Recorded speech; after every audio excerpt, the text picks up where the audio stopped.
চলো সবাই রেডি তো, শুরু করছি তাহলে।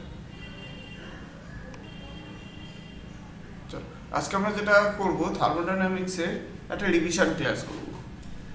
ওকে,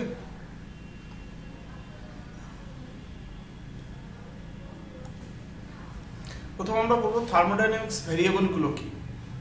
থার্মোডাইনামিক্স ভেরিয়েবল মানে থার্মোডাইনামিক্সের যে টার্মগুলো আমরা ডিল করে থাকি, যে ফিজিক্যাল কোয়ান্টিটিগুলো নিয়ে আমরা ডিল করে থাকি, সেগুলোকে বলা হয় thermodynamics variable. Like P pressure, volume, temperature, আর number of mole, mass. Okay, এইগুলোকে আমরা বলি thermodynamics variable. Heat, U, internal energy, work done, ঠিক আছে, এই টার্মোলজিকে বলা হয় থার্মোডাইনামিক্স ভেরিয়েবল। যে টার্মগুলো ফিজিক্সে থার্মোডাইনামিক্সে আমরা ইউজ করে থাকি সেইগুলোকে বলা হয় থার্মোডাইনামিক্স ভেরিয়েবল। ক্লিয়ার? এবার যেহেতু এটা রিভিশন ক্লাস, একটু ফাস্ট হবে, ঠিক আছে। সেকেন্ড হচ্ছে ইকুইলিব্রিয়াম। ইকুইলিব্রিয়াম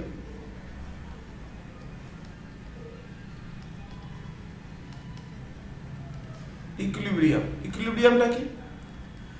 টাইমের রেসপেক্টে এই যে থার্মোডাইনামিক্স ভেরিয়েবলগুলো আছে, পি, ভি, টি, আর, এন, এইগুলো যদি টাইমের রেসপেক্টে কোনো চেঞ্জ না হয়, কি বললাম, টাইমের রেসপেক্টে থার্মোডাইনামিক্স যে ভেরিয়েবলগুলো আছে, এই ভেরিয়েবলগুলো যদি কোনো চেঞ্জ না ঘটে, সেগুলোকে বলা হয়, সেটাকে বলা হয় ইকুইলিব্রিয়াম অফ স্টেট। ঠিক আছে, মানে কি, আমরা ধরো টেম্পারেচার এখন 10 ডিগ্রি আছে, কালকেও দেখছো তুমি 10 ডিগ্রি আছে, ঠিক আছে। এই দুটো 10 ডিগ্রি যদি থাকে, তাহলে এই টেম্পারেচারটা চেঞ্জ হচ্ছে না, মানে থার্মোডাইনামিক্স যে ভেরিয়েবল আছে সেটা কি হবে, নো চেঞ্জ ঘটছে, কোনো চেঞ্জ ঘটছে না, সেই জন্য এটাকে বলা হয় ইকুইলিব্রিয়াম অফ স্টেট। ঠিক আছে। প্রেশার যদি কোনো চেঞ্জ না ঘটে, ভলিউম একইভাবে যদি কোনো চেঞ্জ না ঘটে, তাহলে সেটাকে আমরা কি বলবো, thermodynamics variable, no change in respect to time, then it's call equilibrium of state. এবার আমরা বেসিকে চলে যাই যে আইসোবারিক, আইসোথার্মাল কি বা অন্য প্রসেসগুলো কি, সেগুলো আমরা দেখব। তার আগে আমরা বলবো first law of thermodynamics. First law of থার্মোডাইনামিক্সটা কি?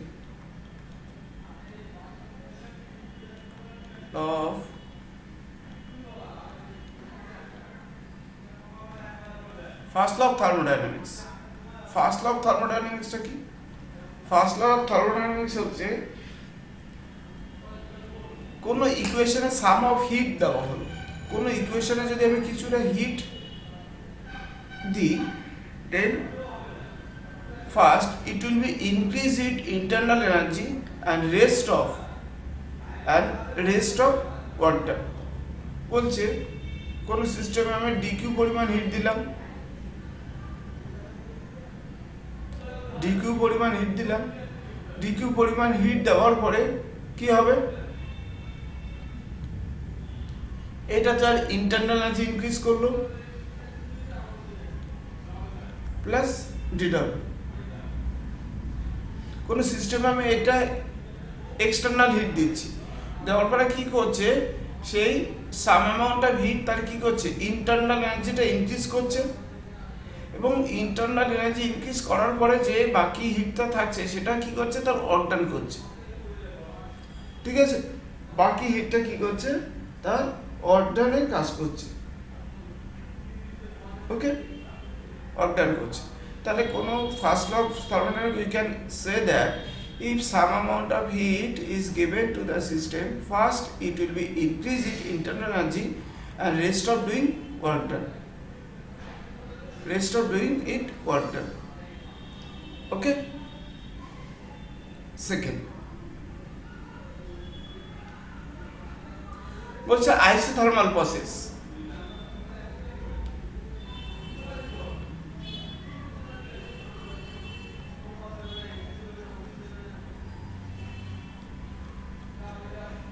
আইসোথার্মাল প্রসেসটা কি? আইসো মানে কি ইকুয়াল, থার্মাল মানে টেম্পারেচার। যদি কোনো সিস্টেমের টেম্পারেচার কোনো চেঞ্জ না ঘটে, no change of temperature, no change of temperature, then it's called isothermal process, then it's called isothermal process। ঠিক আছে, নো চেঞ্জ অফ টেম্পারেচার যদি ঘটে তাহলে এটাকে বলা হয় isothermal process.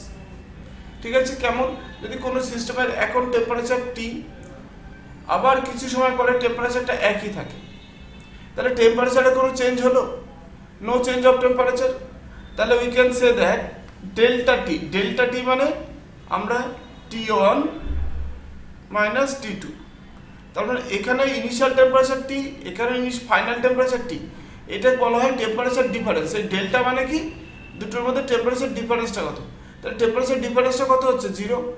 As the isothermal process the temperature চেঞ্জটা 0। বুঝতে পেরেছ? যদি টেম্পারেচারের কোনো চেঞ্জ না ঘটে,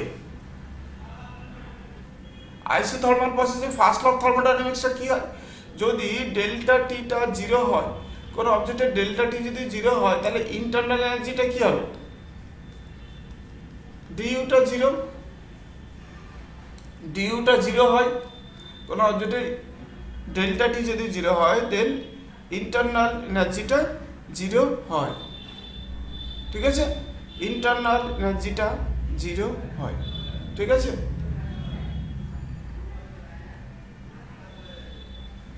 ইন্টারনাল এনার্জি, তাহলে ফার্স্ট অফ থার্মোডাইনামিক্সটা কি হবে, dq equals to du plus dw, তাহলে dq ইকুয়ালস টু এটা 0 হয়ে যাচ্ছে, এটা dw, তাহলে dq ইকুয়ালস টু dw। এই dw ইকুয়ালস টু আমরা আরেকটা জিনিস লিখতে পারি, কি সেটা, p into dv, pressure into volume difference. দেখো কি করে আসছে সেটা আমি দেখাচ্ছি, এটা আমাকে জাস্ট একটু রিমাইন্ড করে দেবে, আমি প্রসেসগুলো বলার পরে আমি তোমাদেরকে দেখিয়ে দেবো। ওকে, নেক্সট কেস আইসোকোরিক।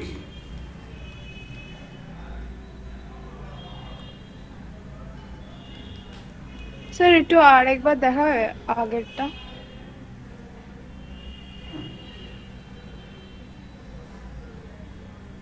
হয়ে গেছে স্যার। এটা আইসোকোরিক। আইসোকোরিক মানে কি, delta V equals to 0, initial volume V1 equals to V2, no change of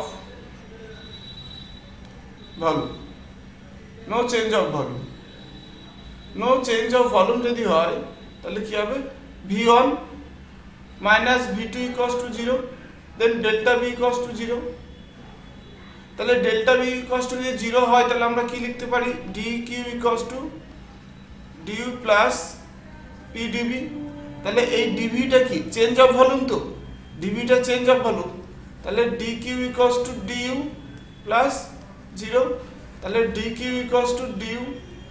In isoporic process we can say that the external heat all of is increase spent to increase it internal energy, increase it internal energy, it will spend to increase it internal energy। Clear? কারোর কোনো doubt আছে? Sir statement একটু বলো তো আরেকবার। হ্যাঁ, in isocoric process the external heat spent due to increase it internal energy।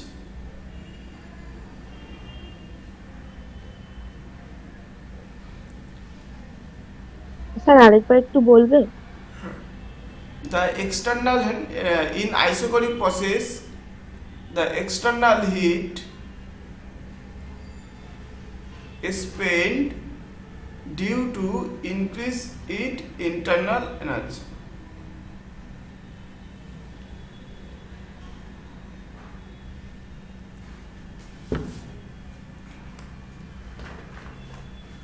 Sir বলো। Sir বলছি কি এর ডেফিনেশন তো তার মানে আমরা বই থেকেও বা এনসিআরটি থেকেও করতে পারি? হুম হুম হুম হুম হুম।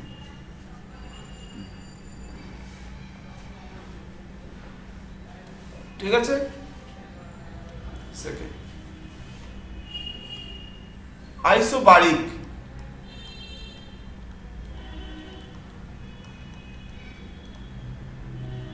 আইসোবারিক মানে কি? Pressure constant P1 equals to P2, then delta P equals to 0, no change of pressure হবে এখানে, নো চেঞ্জ অফ প্রেশার। এবার ক্লাসটা ভালো করে সবাই দেখে নাও, ঠিক আছে? আর কিন্তু রিভিশন করাবো না এটা এখন, পরে ইন ফিউচার, ঠিক আছে? dq equals to du plus dw, then du p dv, no change of this first law of thermodynamics, কোনো চেঞ্জ হবে? নো চেঞ্জ, কোনো চেঞ্জ হওয়ার কথাও না। no change of first law.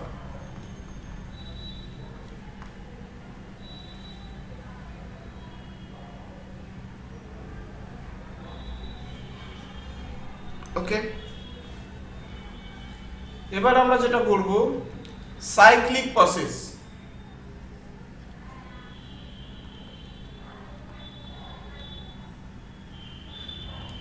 Cyclic process, cyclic প্রসেসটা কি? কোনো অবজেক্ট যেখান থেকে তার ইনিশিয়াল পাথ এবং ফাইনাল পাথে যাওয়ার পরে, ধরো এখানে কোনো অবজেক্ট তার স্টেটটা ইনিশিয়াল স্টেট এটা, সে ফাইনাল এখানে গেছে, গিয়ে আবার এখানে ফিরে এসছে, এটা হচ্ছে পাথ অন, এইখান থেকে সে গেছে আবার এখানে রিটার্ন করেছে, ঠিক আছে? এখান থেকে গিয়ে সে যদি আবার রিটার্ন করে এখানে চলে আসে, তাহলে সেটাকে বলা হয় সাইক্লিক পাথ। মানে ইনিশিয়াল আর ফাইনাল পাথটা যদি সেম হয়, তাহলে সেটাকে বলা হয় সাইক্লিক প্রসেস। সাইক্লিক করা মানে কি? কোনো অবজেক্ট মানে ঘুরে চলে আসা, তাহলে ইনিশিয়াল আর ফাইনাল পাথ যদি সেম পয়েন্ট হয়, তাহলে সেটাকে বলা হয় সাইক্লিক পাথ। এই সাইক্লিক পথের স্পেশাল কেসটা কি হয়? ডিউ ইকুয়ালস টু 0 হয়, ইন্টারনাল এনার্জি চেঞ্জটা 0 হয়। সো ডিকিউ ইকুয়ালস টু কি হবে? ডিডব্লিউ।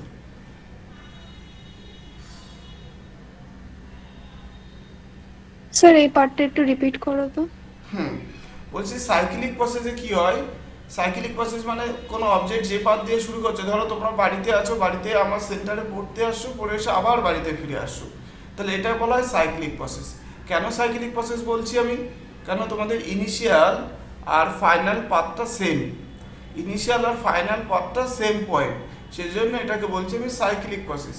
সাইক্লিক প্রসেসে কি হয়? Then dU equals to 0. If d equals to 0, we can say that first law of thermodynamics, dq equals to dw, as d equals to 0.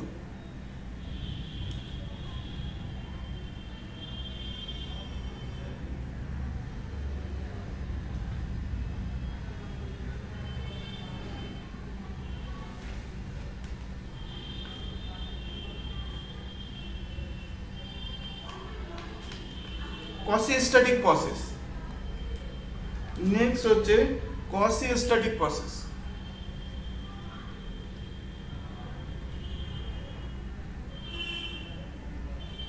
SI.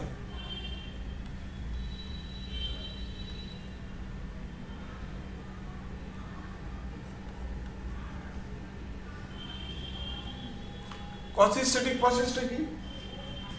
যদি কোনো process infinite slow process in which the system remain thermal and mechanical equilibrium, মানে প্রসেসটা এতটাই slow move করছে যাতে তার thermal and mechanical যে ভেরিয়েবলগুলো আছে, প্রেশার, ভলিউম, টেম্পারেচার এক্সেট্রা বাগেরা বাগেরা, নো চেঞ্জ, কোনো চেঞ্জ হবে না, প্রসেসটা রান করছে কিন্তু very slow. If I give a example, if a train move Barasat to next station Hridaypur, if it take 1 year, Barasat থেকে হৃদয়পুরে ট্রেন যেতে যদি একটা বছর সময় নেয়, তাহলে ট্রেনটা কতটা স্লো যাবে? ভেরি ভেরি ভেরি স্লো, তাই না? তাহলে এই প্রসেসটাকে বলা হয় কসিস্টেটিক প্রসেস। এই কসিস্টেটিক প্রসেসের জন্য ট্রেন যে ওয়ে দিয়ে যাবে, যে রাস্তা দিয়ে যাবে, ট্রেনের যে পাথটা দিয়ে যাবে, সেই পাথ দিয়ে যাওয়ার জন্য তার টেম্পারেচার, ভলিউম এক্সেট্রা কোনো কিছুই বাড়বে না, চেঞ্জ হবে না। বুঝতে পেরেছো? মানে কোনো প্রসেস যদি এমন হয় যে টাইমের রেসপেক্টে সে মুভ করছে, কিন্তু প্রসেসটা too much slow that the thermodynamics variable, thermal and mechanical variable no change with respect to time, okay, then it's called the cosisteric process. Clear?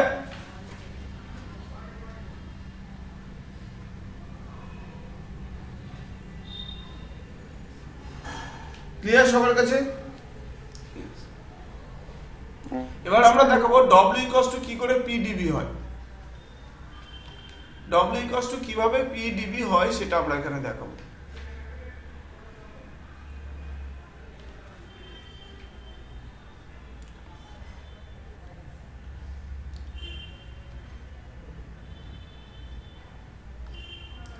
ধরো এই একটা তার x, এবার এর উপরে প্রেসার ক্রিয়েট করা হলো। প্রেসার ক্রিয়েট করার পরে এর যে পরিমাণ মনে করো ডিসপ্লেসমেন্ট হলো, এই পজিশনে চলে গেল ডেল্টা এক্স পরিমাণ। এর যে এরিয়াটা আছে সেই এরিয়াটা হচ্ছে এ। বুঝতে পারছো? প্রেসার ক্রিয়েট করার পরে এইখানে যেটা ছিল সেটা এইখানে নেমে আসলো, তাহলে ডিসপ্লেসমেন্ট কি হলো ডিএক্স। ঠিক আছে?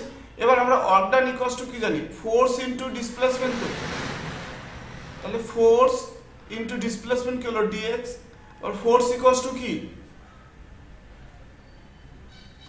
Pressure into area into dx. তাহলে এটা এরিয়া ইনটু ডিএক্স, এটাকে কি বলে থাকি? DV, volume change. তাহলে দেখেছো ওয়ার্ক ইকুয়ালস টু পিডিভি চলে আসবে।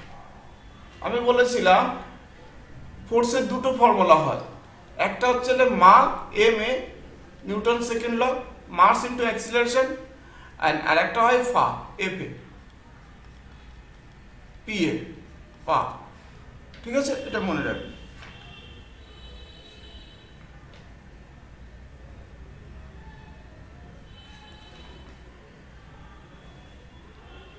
এবার আইসোথার্মাল প্রসেসে work done in isothermal process. Work done in isothermal process. Work done in isothermal process আমরা W ইকুয়ালস টু কি পেয়েছি? P into DV. আবার আমরা PV ইকুয়ালস টু কি জানি? RT ফর ওয়ান মোল গ্যাসের জন্য, তাই না? তাহলে P ইকুয়ালস টু কি হচ্ছে? RT by V। আমরা এটা DW, তাহলে P এর value RT by V into DV। তাহলে RTটা বাইরে আসলো, DV বাই V। এটা কি হচ্ছে? স্মল ভলিউম মানে DX পরিমাণ তাকে এক্সটেন্ড করার জন্য ডিবি পরিমাণ ভলিউম তার ইনক্রিজ করছে বা চেঞ্জ হচ্ছে, তার জন্য ডিডব্লিউ ওয়ার্ক ডান করতে হচ্ছে। এবার আমি ইন্টিগ্রেশন করলে এখানে ডব্লিউ হচ্ছে, তাহলে এটার ইন্টিগ্রেশন সাইন দিলাম। তাহলে ভলিউম কত থেকে কত? মনে করো ইনিশিয়াল ভলিউম V1 ছিল, ফাইনাল ভলিউম হলো V2। তাহলে এটার উপর ইন্টিগ্রেটেড করলে কি হবে? RT log of V2 by V1। Sorry, আমি এক লাইনে লিখছি না, RT V2 মাইনাস V1। তাহলে এটা কি হবে? RT log of, log property minus থাকলে কি হয়? ডিভাইড হয়ে যায় V1। এবার আমরা দেখো সেই গ্যাসের ইকুয়েশন থেকে কি ছিল? P1 by P2 equals to V2 minus V1, এটা আছে। তাহলে এই একটা হয়ে গেল ওয়ার্ক ডান ইকুয়ালস টু, যদি তোমাকে বার করতে হবে in term of V, work done equals to in term of যদি ভি হয়, তাহলে এই ইকুয়েশনটা লিখতে পারো তুমি।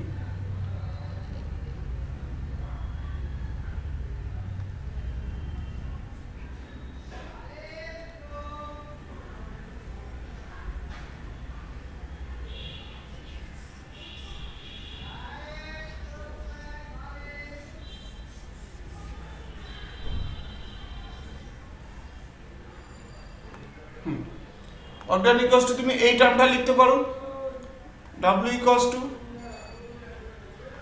RT log of V2 by V1, এই টার্মটা লিখতে পারো। আদারওয়াইজ যদি P টার্মে লেখো W equals two RT V2 by V1 equals two P1 by V2।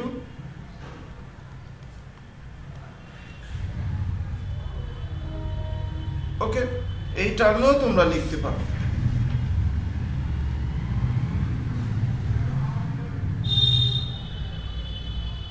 ওকে, এবার একটা জিনিস বলতে ভুলে গেছিলাম আমি, অ্যাডায়াবেটিক প্রসেসটা কি? Adiabatic process, no exchange of hit.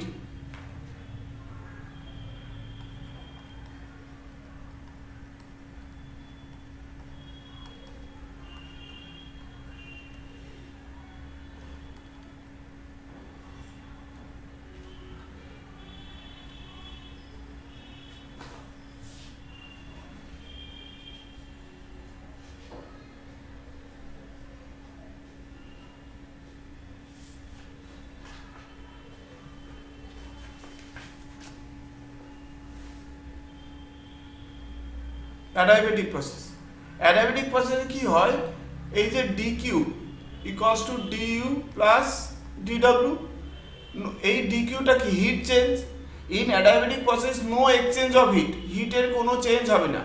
তাহলে এটাকে আমরা কি লিখতে পারি, dq equals to 0, dq equals to 0, then du equals to minus dw।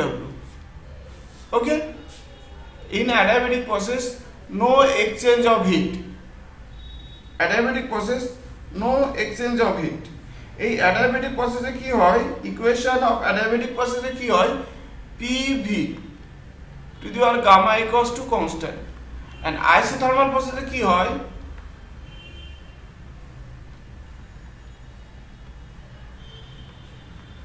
PV equals to constant. Adiabatic প্রসেসে কি হয়, PV to the power gamma equals to constant. এই গামাটা কি হবে, গামাটা হচ্ছে CP বাই CV। দেখো আমি অ্যাডায়াবেটিক প্রসেসটা আবার রিপিট করছি, অ্যাডায়াবেটিক প্রসেস মানে হচ্ছে বাইরে দেখো কোনো হিট এক্সচেঞ্জ হবে না। ধরো আমি একটা রুমের মধ্যে আছি, ঠিক আছে, তাহলে আমার রুমে কি আছে, এসি লাগানো আছে, ঠিক আছে, টেম্পারেচার এক্সচেঞ্জ হতে পারে কিন্তু হিট একটা এনার্জি, হিট কিন্তু চেঞ্জ হবে না, এক্সচেঞ্জ হবে না। টেম্পারেচার চেঞ্জ হতে পারে কিন্তু হিট এক্সচেঞ্জ হবে না, ঠিক আছে। আমার হিট এক্সচেঞ্জ, হিটের এনার্জি, হিট একটা এনার্জি, মনে করো 100 জুল আছে, তাহলে রুমের মধ্যে 100 জুলই থাকবে, কোনো হিট এক্সচেঞ্জ করব না আমি, ঠিক আছে। এটা হচ্ছে অ্যাডায়াবেটিক প্রসেস, হিটটা কনস্ট্যান্ট থাকবে। ইনিশিয়াল হিট যেটা ছিল সেটা ফাইনাল হিটও একই হবে। তাহলে no exchange is dq equals to 0 হয়ে যাচ্ছে। তাহলে ফার্স্ট ল অফ থার্মোডাইনামিক্সটা কি হবে, এটা যদি 0 হয় তাহলে কি হবে, আমরা এটা লিখতে পারি। অ্যাডায়াবেটিক প্রসেসে আরেকটা জিনিস যেটা ঘটে, এই PV to the power gamma equals to constant, PV to the power gamma equals to constant, ঠিক আছে। আইসোথার্মালে কি হয়, স্যার ওই সিটা কি স্পেসিফিক হিট আমি রিপ্রেজেন্ট বলছি, করছে? আবার বলছি, আইসোথার্মাল প্রসেস হচ্ছে PV ইকুয়ালস টু কনস্ট্যান্ট। অ্যাডায়াবেটিকে কি হয়,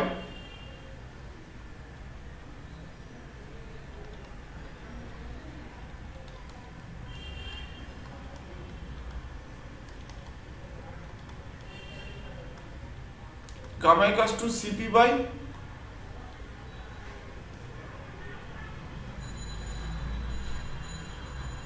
CV। স্পেসিফিক বলা হয়, এই সিটাকে বলা হয় স্পেসিফিক। আমি আসছি টাইমের রেসপেক্টে।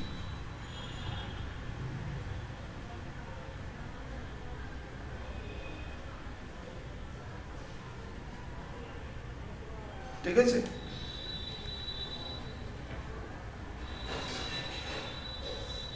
এটাকে বলা হয় স্পেসিফিক হিট, ঠিক আছে। এবার আমরা যাব degree of freedom. Degree of freedom কি,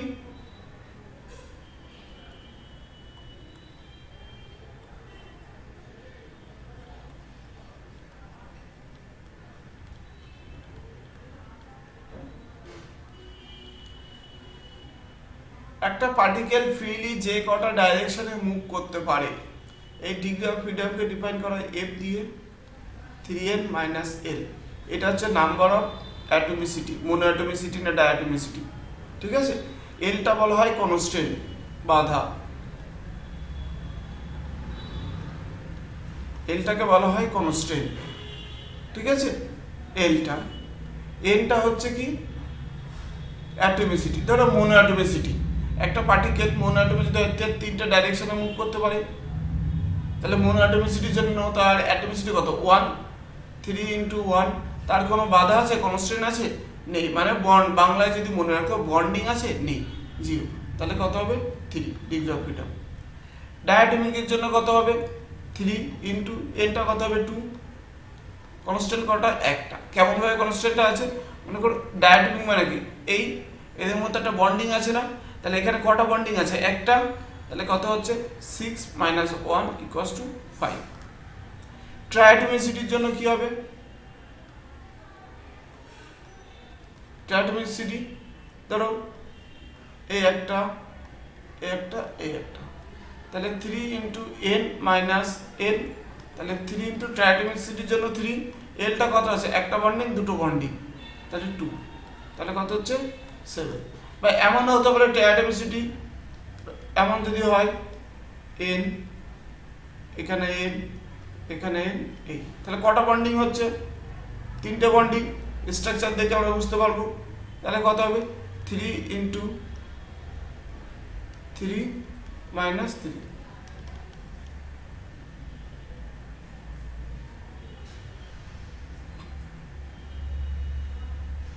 ক্লিয়ার?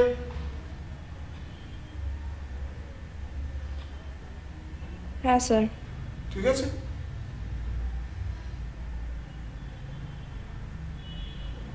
আচ্ছা ঠিক আছে এবার। ওকে,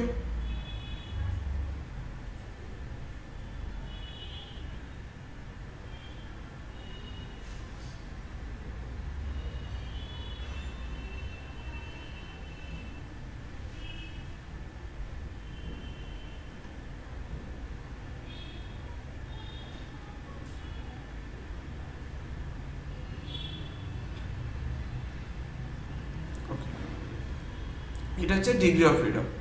ডিগ্রি অফ ফ্রিডমটা কি? কোনো অবজেক্ট ফ্রিলি যে কটা ডাইরেকশনে মুভ করতে পারে সেটাই হচ্ছে তার ডিগ্রি অফ ফ্রিডম, ঠিক আছে।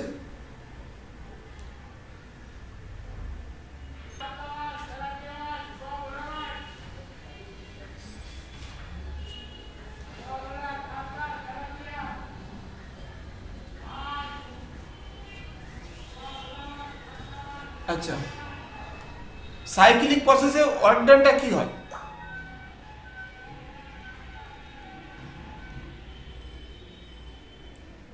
সাইক্লিক প্রসেসে work done in cyclic process, cyclic প্রসেসে ওয়ার্ক ডানটা কি হয়? তার কোনো অবজেক্ট এইখানে গেছে, গিয়ে আবার এইভাবে ফিরে এসছে, মানে ইনিশিয়াল পজিশনে এসছে, এখানে গেছে গিয়ে আবার ইনিশিয়াল পজিশন। এটা মনে করো এ পাথ, এটা হচ্ছে তার বি পাথ। তাহলে সাইক্লিক প্রসেসটা এটা একটা, যেখানে গেছে আবার সেখান থেকে শুরু হয়েছে। তাহলে সাইক্লিক প্রসেসে তার ওয়ার্ক ডানটা কি হবে? এরিয়া আন্ডার দ্য কার্ভ, এই এরিয়াটা হবে, এরিয়াটা। তো এই এরিয়াটা তোমরা বার করতে চাপ হয়ে যাবে। তো নিউমেরিক্যালসে যেমন থাকে, মোটামুটি অবজেক্ট এখান থেকে তার জার্নি শুরু করছে, এই গেছে, এই গেছে, এই গিয়ে, তাহলে এটা রেক্টাঙ্গুলার বা স্কোয়ার শেপ হবে, ট্রায়াঙ্গেল, রেক্টাঙ্গেল বা স্কোয়ার শেপ, তাহলে এই এরিয়াটা তোমরা বার করতে পারবে। তাহলে কোনো অবজেক্ট যদি সাইক্লিক প্রসেস হয়, বলে যায় যে in a cyclic process find the work done, just তোমরা যে এরিয়াটা দেখতে পাবে তার এরিয়াটা বার করবে। এখানে ধরো 2 আছে, এখানে আছে 5 আছে, তাহলে এদের ডিফারেন্সটা কত? এই ডিস্টেন্সটা কত? 3। এখানে আছে মনে করো 7, এটা এখানে মনে আছে মনে করো 50, তাহলে কত হচ্ছে 8। স্যার ওই আগের গ্রাফটাতে ইন্টিগ্রেশন করে তো এরিয়া বের করা যাবে। এটা হচ্ছে 8, তাহলে 8 ইন্টু 3 24, এভাবে বার করতে পারবে।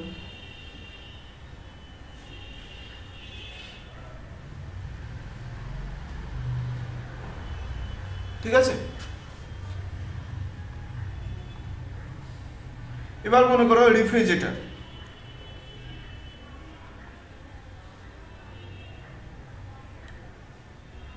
আচ্ছা, রেফ্রিজারেটর আগে একটু দেখিনি যে কার্নট ইঞ্জিন।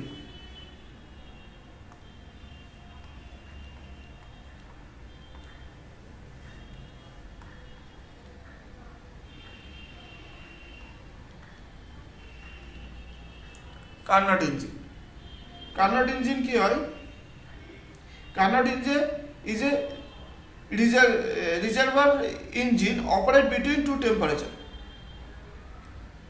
এটা হচ্ছে একটা রিভার্সিবল ইঞ্জিন, এটা একটা রিভার্সিবল ইঞ্জিন যেটা অপারেট করে কি দুটো টেম্পারেচারের মধ্যে, T1 আর T2 এর মধ্যে অপারেট করতে থাকে।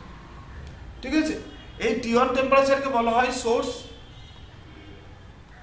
আর T2 কে বলা হয় সিঙ্ক। ঠিক আছে, এই কার্নট সাইকেল, এই কার্নট ইঞ্জিন কাজ করবে ইন এ সিরিজ অপারেশন। ঠিক আছে, the operation consist of isothermal process and adiabatic process. এখানে কি হয়, আইসোথার্মাল এবং অ্যাডিয়াবেটিক দুটোতে কাজ হয়। ঠিক আছে, ফার্স্ট কি করে, আইসোথার্মাল এক্সপ্যানশন করে, দেন অ্যাডিয়াবেটিক এক্সপ্যানশন। কি হবে, ফার্স্ট আইসোথার্মাল এক্সপ্যানশন, আইসোথার্মাল, তারপর অ্যাডিয়াবেটিক এক্সপ্যানশন, তারপর কি হবে আইসোথার্মাল কম্প্রেশন, দেন অ্যাডিয়াবেটিক কম্প্রেশন। ঠিক আছে, এমনভাবে কাজ করে। এর যে এফিসিয়েন্সিটা হয়, সব মাত্রা একটু কম ঢুকলো। হ্যাঁ দেখো, এই কার্নট ইঞ্জিন কাজ করে, প্রথম হয় দেখো, আমি গ্রাফে বলে দেবো তোমাকে। ঠিক আছে, বলে দিচ্ছি আমি। এদের মনে করো কার্নট ইঞ্জিনের যে এটা হয়, ডায়াগ্রামটা আমি তোমার দেখাচ্ছি। মনে পড়ছে এটা, এটা হচ্ছে হট রিজার্ভার T1, এটা হচ্ছে T2। এখানে T1 টেম্পারেচার দেওয়া হয়েছিল, সেখানে T2 টেম্পারেচারে যাচ্ছে, তাহলে কাজ করছে কতটা, T1 minus T2, T1 minus T2 কাজ করছে। তো এখানে Q1 টেম্পারেচার ছিল, সরি এখানে Q1 টেম্পারেচার ছিল, এইখানে টেম্পারেচার হচ্ছে Q2, তাহলে এই টেম্পারেচারটা কোথায় গেছে, চেঞ্জ হয়ে যাচ্ছে কেন? তাহলে এখানে যেটা কাজ করছে সেটা হচ্ছে Q1 মাইনাস Q2। তো আমরা এফিসিয়েন্সি ইকুয়াল টু কি লিখতে পারি, output by input, Q1 minus Q2 by Q1। তাহলে কি হবে 1 মাইনাস Q2 বাই Q1। এই Q2 বাই Q1 কে আমরা লিখতে পারি T2 বাই T1। এখানে T2, এই T2 টা কার টেম্পারেচার, Q2 তে টেম্পারেচার, আর T1 টা কার টেম্পারেচার, Q1 এর টেম্পারেচার। এবার আমি তোমাদের ডায়াগ্রামে আইসোথার্মাল যেটা বলছিলাম এক্সপেনশন, এগুলো এটা হচ্ছে V, এটা হচ্ছে P।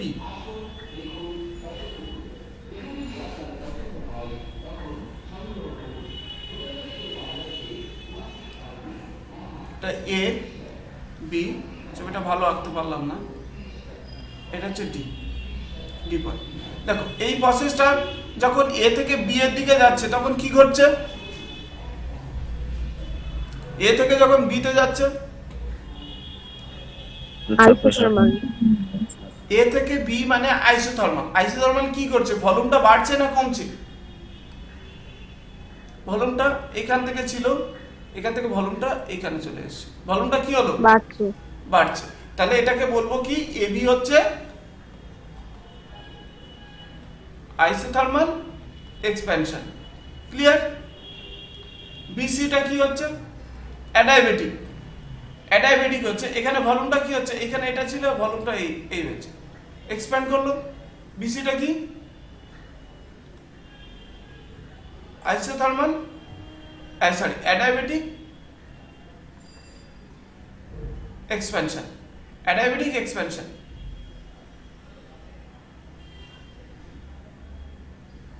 অ্যাডিয়াবেটিক এক্সপ্যানশন, ঠিক আছে, এটা হচ্ছে অ্যাডিয়াবেটিক এক্সপ্যানশন।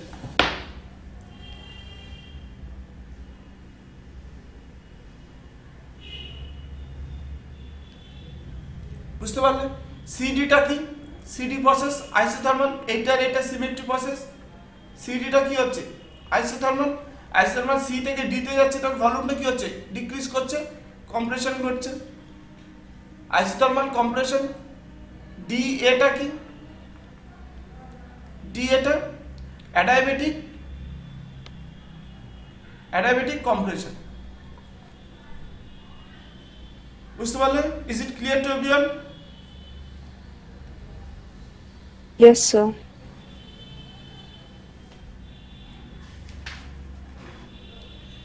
বা রিফ্রিজারেটর অফ এ হিট, রিফ্রিজারেটরের কাজ কি? হিটটাকে বার করে দাও। রিফ্রিজারেটরের কাজ কি? হিটটাকে বার করে দাও।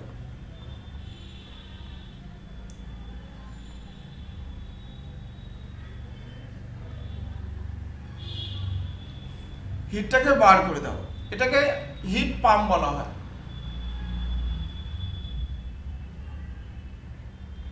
হিট পাম্প বলা হয়, ঠিক আছে? এর এফিসিয়েন্সিটা কি হয়? এটার এফিসিয়েন্সিটা কি হয়? Q2 সিঙ্কের টেম্পারেচার বাই W, এটা কি হবে? Q2 by Q1 minus Q2। তাহলে কি লিখতে পারি এটা? T2 by T1 minus T2।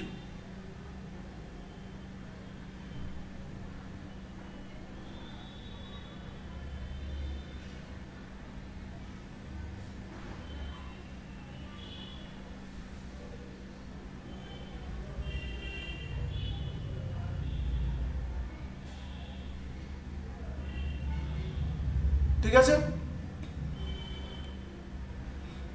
Clear? কারোর কোনো ডাউট আছে? না স্যার।